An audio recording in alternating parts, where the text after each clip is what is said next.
Hey everyone, Scott here to discuss Tron Legacy, starring Jeff the Dude Man Bridges, Garrett Hedlund, Olivia Wilde, Bruce Boxleitner, and Michael Sheen, and directed by Joseph Kosinski. And a director that I'm going to be talking about later next year if Top Gun Maverick ever comes out, I'll say. And I'll talk about that new Tron project after the show, so please stay tuned for that about my opinions on if that's going to happen or not. Let's get into the movie first. We open with Kevin Flynn, returned by Jeff the Dude Man Bridges, explaining to his son Sam as a little kid about the Tron world and the grid, aka the grid. And as he goes back and forth between the real world and the grid, and eventually Kevin stays inside the grid, and Sam is upset about it to the point he runs away on his bicycle to growing up years later as an adult, played by Garrett Hedlund, whom I've seen in not necessarily a kids movie called Death Sentence. And he's bland here, and he's honestly a pretty bad actor in my opinion. Sam goes into NCOM to hack into the building and evade security cameras, and he makes his way upstairs. Meanwhile, a board meeting is being held where Richard Mackey, presents the new OS 12 with Alan Bradley, returned by Bruce Boxleitner, inquires about the improvements of the system given the high prices already changed as we meet Edward Dillinger, the second, let's say, played briefly by Cillian Murphy. And he says the idea of sharing software for free disappeared with Kevin Flynn. And Sam switches the OS 12 master file, so when Mackie runs it and sees it's a video of Sam's dog Marv, and I don't care for the outside world or any of the characters, just like the last time, as Sam jumps off the building and escapes from the security guard and gets arrested by the cops, and I don't care for any of this so far.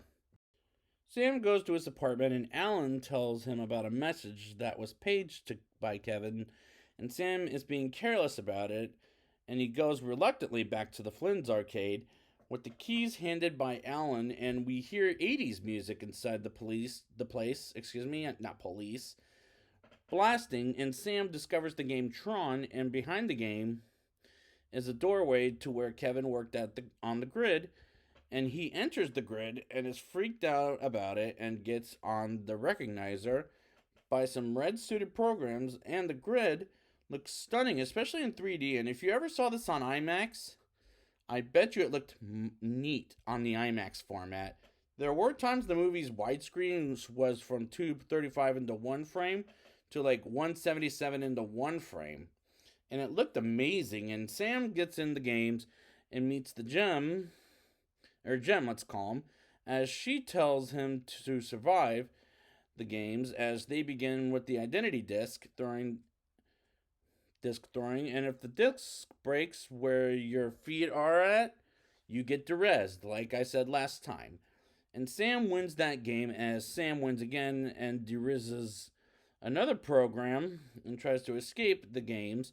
And we don't see the face as we see Tron, as disguised as, I don't remember his name off the top of my head, or the bad version I'll say, is one of the bad guys in an orange suit fighting with Sam and recognizes him as a user, and Sam identifies himself and has a talk with not Kevin, but his creation, Clue, aka, well, I already said it, as Sam figures it out after Clue says he's not the father and plays the light cycle game.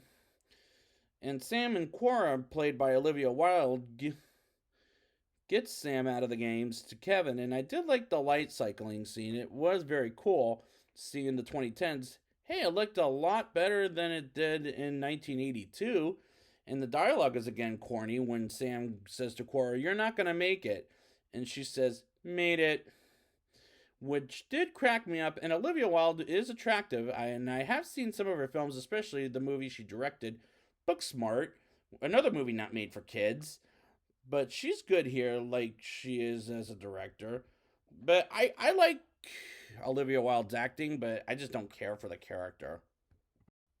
Cora tells Kevin Sam's here, and he's very happy to see him, And Sam tells Kevin he got his page from Alan, and Kevin realizes it was Clue who sent him the message to trick Sam into getting into the grid.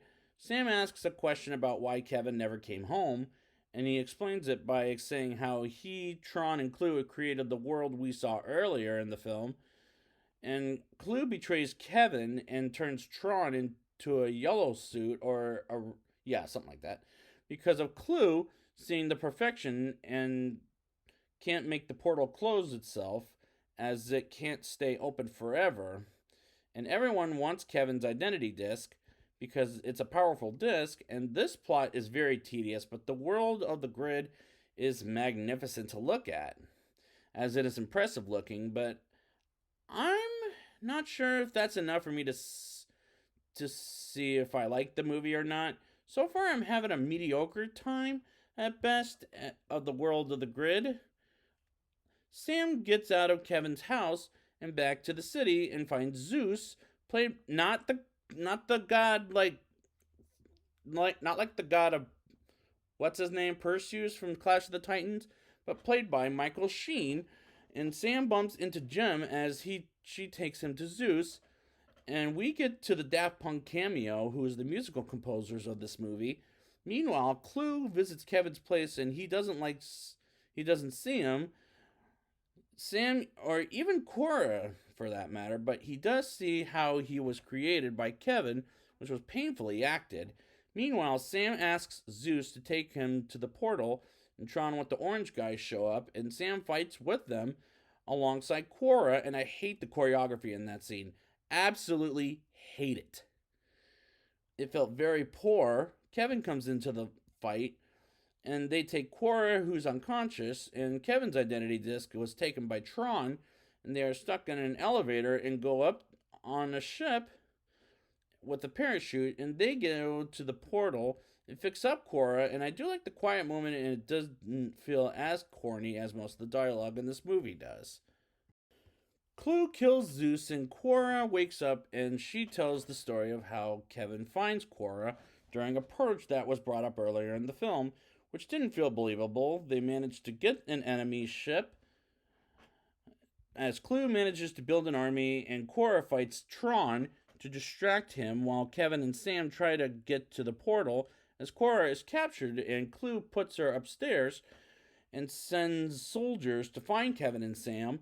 As they split up, and Sam fights with a few of Clue's commanding officers and fights with Tron while Kevin gets some wheels, and they meet up on a ship, and Clue and Tron and others go after Kevin, Sam, and Cora, and Sam controls the guns and shoots 4 out of the 6 soldiers, and Tron turns back into the good program and bumps into Clue, and Clue beats up Tron and lets him drown, and they arrive to the portal, and they encounter Clue, as he doesn't let them go into the portal, and Kevin tries to convince Clue to let them go, and Clue wants Kevin's identity disc, and he grabs it and realizes it was Cora's identity disc, and almost kills Kevin, and almost gets Sam and Cora for Kevin's identity disc, and they get out, but Kevin doesn't, which is sad. Sam realizes Encom will have a good CEO of that company, in which he gives to Alan, and Sam drives Cora to the outside world and sees the sun for the first time, and the climax is unrealistic and preposterous and stupid, but I like the world of Tron better, the grid I'll say, better than the dialogue and the plot of this movie, in my opinion. Now it's time for the rating. I'll give this movie a 4.9 out of 10. I like the world of the grid, but the outside world is bad. And I do like the visual effects of the world, but the dialogue is corny and the plot was preposterous. And I do like the games, but I don't care for the characters, and that is unfortunately why I'm giving it the weakest of non-recommendations. And the rating I'm giving it, but try again. We'll see if the next one is worth it as far as me having a good time, whereas here I had an adequate time at best. And there is a rumor that they're making a third one, but I don't know when it's coming out. All I know is that so far, Jared Leto, the guy that played the Joker in Suicide Squad, barely, is cast in the main role, but I don't even know who's gonna play it. But I know he's cast in the third Tron film. We'll see what happens. And until we get that film, game on.